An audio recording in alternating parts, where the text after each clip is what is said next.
Hey, it's Concrete, and we're still doing viewer's choice on the vape train. For some strange reason, y'all wanted to see Bakery Spice Blend, Chai Masala, and Bergamot, which, interesting choices for flavors. Since we're already doing spices, I figured I'd throw in some ginger root because the beautiful hosts of Noted said that it was interesting. And once again, disclaimer time, I did not pay for any of these. Shout out to Vape Train. We're going to start out with Vape Train's Bakery Spice Blend. The description for this is pretty interesting. Vape Train says that it's supposed to be a mix of aniseed, cinnamon, brown sugar, and vanilla. And I kind of get that. It's sort of a more interesting take on like a generic baking spice profile. The issue is I also get clove. I'm not sure if that clove is supposed to be there based on the description or if I'm just like mistasting whatever they're using for aniseed, but it definitely has like a very clear like eugenol clove kind of warmth and spice to it. All things considered, it's not really a bad clove flavor. It's actually one of like the better clove flavors that I've tried. It's not as good as Flavours clove for like that dry sort of bakery or tobacco clove, but it's sort of in the same camp. Clove flavors for me tend to hit my palate really hard and burn them out pretty quickly. And if you have a clove flavor like Flavor Arts clove or TPA's clove, they sort of start to fade out and get a little sour.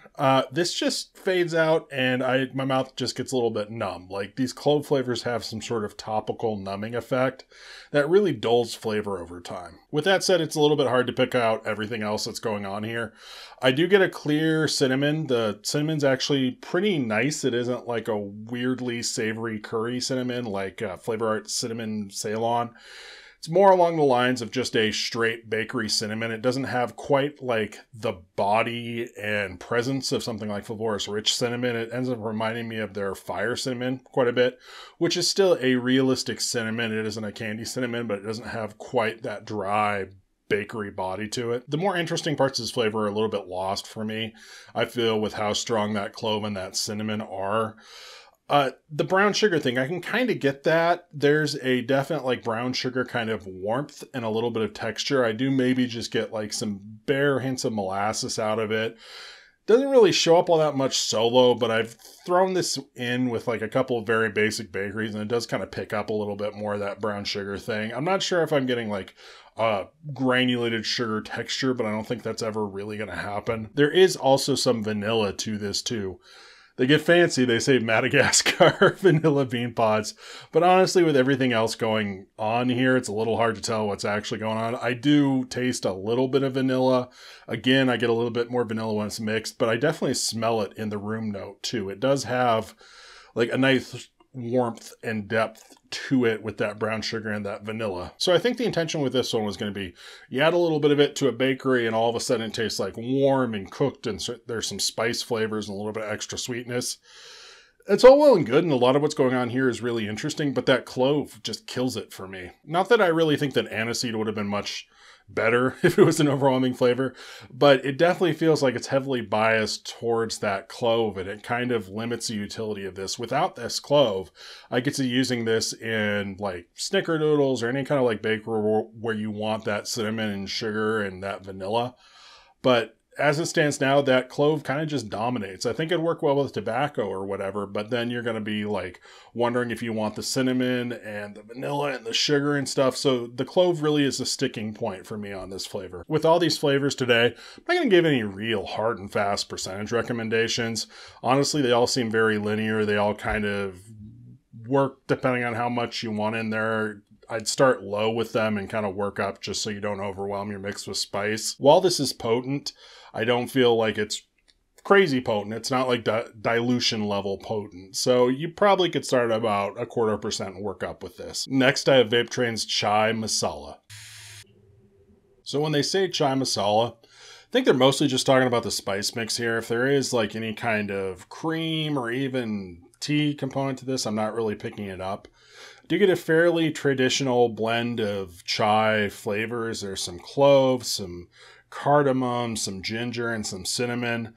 Again, the clove kind of leads here for me. Perfectly functional clove flavor. I just feel like it kind of dominates the vape. It makes it a little warm, a little dry. It's a good clove flavor. There's just too much of it. In a chai spice mix, one of the more identifying flavors is that cardamom. And I do get a little bit of cardamom here. The front end of this is very clove heavy for me. The cardamom comes in mostly on the back end. It adds a kind of earthiness to this. Vaping it solo, it actually gets maybe a little bit too earthy, but it does let me know that there is some cardamom in here, and what is here largely tastes good. The cinnamon here, very similar to that cinnamon in the bakery spice blend. Dry bakery cinnamon without a whole bunch of like extra powdery body. It's very well done. Spice level is nice on it. It's kicked into high gear a little bit by the ginger. The ginger is on the spicy side with everything else going dry around it. It feels like it's a little bit on the dry side too. And their ginger has this really interesting like thump right at the back of the throat, and I'm definitely getting some of that. All in all, it is just the spice mix for a chai. Like I said, I don't really taste anything else going on here. I'm going to say it's a little clove heavy again. Honestly, I've never really had a mix where I've tasted it and been like, hey, you know what this needs? More clove. Clove seems to be one of those things that you're kind of dancing around a whole bunch. Instead of like making your own spice mix, you're going to be fighting with that clove. You could definitely use this and add some cream and maybe some black tea or something to kind of get closer to like a full-on chai tea. Could also be an interesting like holiday spice mix where you have like a really dark bakery that you don't mind that clove and that cardamom note in there. You actually want some of that depth. But overall, I mean, it's good. It's a spice. It's potent. Like the bakery spice blend, I don't feel like it's dilution level potent. So you're good starting out at about 0.25% and working up. But overall, it's not bad. A little bit too much clove. Next, I have Vape Train's Ginger Root. So I decided to throw this in because I had seen it on the ginger episode and noted, and they talked about it being a little bit fresher, which is nice. I do like ginger flavors quite a bit, but there aren't many options besides candied and dry powdered spice. So I was hoping for something that sort of more closely replicated actual fresh ginger. I think this is moving in the right direction. So I do still get some of that like powdery, musty, dried ginger, but it's fairly low here where that powdered, musty ginger flavor is basically all of Flavor West or even Hangson ginger. It's more of an accent here. There is something else going on. The body of this flavor is a little bit different. I don't know if I actually taste a carrot in here, but there's something in here that kind of reminds me of a raw carrot. There's some sweetness and earthiness. It actually does kind of feel like some sort of root vegetable. It isn't just spice rack ginger. With that said, I think if you only had one ginger, you could still definitely use this as a bakery ginger. Like it will go that way. But I think with this, if you pair it up in sort of a fresher context, I think you're going to get a little bit more out of it. This seems like a pretty good ginger to pair up against fruits or even cream, something where you don't want it to necessarily feel like you just dumped a bunch of dried ginger on top of a profile. You want it to actually kind of work with the flavors in there. Should go well with like berries and mangoes and all sorts of other interesting things. I could also see it working really well in something like a tea base too, or like a beverage ginger that isn't just straight sugary ginger ale. This has quite a throat hit to it. So in that Chai Masala, I was talking about their ginger having a little bit of a thump to the back of their throat. This flavor is how I figured that out. This has a pretty vicious throat hit, but it feels like a fairly accurate ginger kind of spiciness. It just hits you right in the back of the throat. And if that's what you're looking for, I think this does it really well. It doesn't feel like chemical or tacked on. It just feels like some spicy ass ginger. Again, spice. So start low with this. Work up.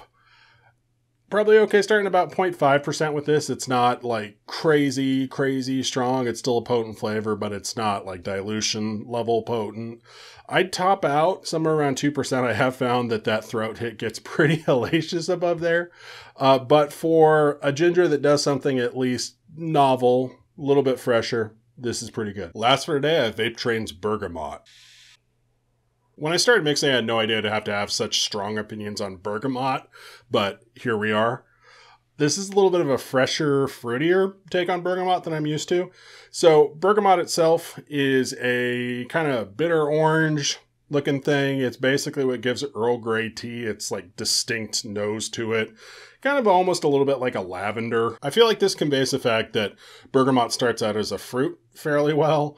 I do get some citrus in here. There's some sweeter orange notes. There's a little bit of like lemony tartness to it. But that sort of unique bergamot like musky note is a little floral here. It feels a little bit more perfumey than I'm used to with something like FA's Bergamot, where Flavor Art's Bergamot is a little darker, a little richer, a little spicier. This feels like it's more of a fresh take. It's a little greener. By itself, that's not necessarily a bad thing, but then you kind of have to start looking at the places where you'd usually be using bergamot. So for an Earl Grey tea kind of vape, you generally want that sort of like darker, spicier bergamot note that you get from Flavor Art. While I do think this would be good with maybe like a green tea, I think with a black tea, you'd basically just be making a weird tasting Earl Grey. And those kind of floral notes are going to have to be treated with a little bit of caution. I feel like you're going to have to throw maybe a little bit extra citrus at it to kind of take the edge off. So conversely, when you say fresh too, like maybe it'd work a little bit better with creams and stuff, but then you start to think about that sort of aggressive, perfumey floral note. That and creams can get super weird together. So you're already not necessarily going to want to be adding any kind of like milk component to it. The other place that you see bergamot used generally is in like cereal recipes to kind of punch in some of the citrus flavors and add like kind of a tart pepperiness to them. And I don't even think this is going to be better for those kind of applications. Like fresh in this instance isn't necessarily going to work to its benefit. Overall, I mean, it is an interesting take and it's fairly well done. It just eliminates a lot of the places that I'd usually be trying to plug in a bergamot flavor.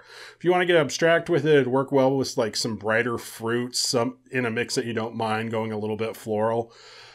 It's strong. It's not like crazy strong. I wouldn't really go above 1% with this just because it does get fairly floral there, but obviously start low, work up. This may end up being a more niche version of an already niche flavor, but it's fairly well executed. So there we go. There are some Vape Train spice notes. Interesting choice, but I'm glad we got that out there. The Bakery Spice Blend, the Chai Masala. I like making my own spice mixes. I do think the ginger root's pretty cool, though. If you're into like deep cut ginger flavors, definitely take a look at that one. Remember, you can always go to my super professional website, tasteofconcrete.com. Get the more detailed flavor notes. There will be links down in the description. Did want to say, though, thank you very much for watching. I really do appreciate it.